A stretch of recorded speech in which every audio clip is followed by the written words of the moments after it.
నమస్కారం ఫ్రెండ్స్, నా యూట్యూబ్ ఛానల్కు మరి ఇన్స్టాగ్రామ్ పేజ్కు సుస్వాగతం. ఈరోజు నేను చెప్పబోయేది ఏంటంటే పూణేలో ఇంజేవాడిలో ఉండే ఉడిపి హోటల్ గురించి అనమాట. సో ఇక్కడ ఉడిపి హోటల్ వచ్చేసి లక్ష్మీ చౌక్ ఎగ్జాక్ట్గా ఉంది. సో అక్కడికి వెళ్ళాను అనమాట. ముందుగా నేను హోటల్ చూపిస్తున్నాను, ఏ రకంగా మెయింటైన్ చేశారు చూడండి. బాగా నీట్గా మెయింటైన్ చేస్తున్నారు.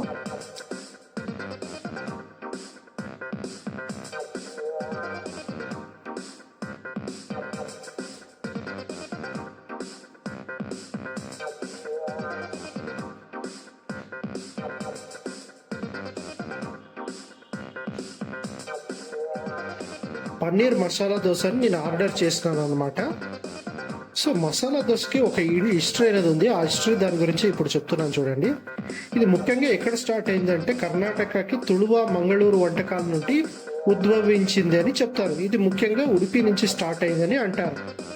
ఈ మసాలా దోశని ఏ రకంగా ప్రిపేర్ చేస్తారనే దాని గురించి చెప్తున్నాను.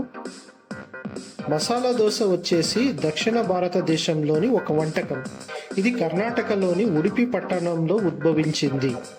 వంటకంలో పట్టణం నుండి పట్టణానికి తేడా ఉన్నప్పటికీ ప్రాథమిక వంటకం సాధారణంగా ఉడికించిన బియ్యం, పోహ మరియు వివిధ చిక్కుళ్ళు యొక్క పులియబెట్టిన పిండితో ప్రారంభమవుతుంది మరియు రుచి కోసం వివిధ సుగంధ ద్రవ్యాలను కలుపుతుంది. ఉదాహరణకు మెంతులు మరియు ఎండిన ఎర్ర మిరపకాయలు. సాంప్రదాయకంగా బంగాళదుంప కూర, చట్నీలు మరియు సాంబార్తో వడ్డిస్తారు. ఇది సౌత్ ఇండియాలో దొరికే రెగ్యులర్ ఫుడ్. ఉడిపి హోటల్లో ఇంకో విశేషం ఏంటంటే పూణేలో కావచ్చు, ముంబైలో కావచ్చు, ఇక్కడ ఫిల్టర్ కాఫీ కూడా మన సౌత్ ఇండియాలో దొరికే టేస్టే ఉంటుంది.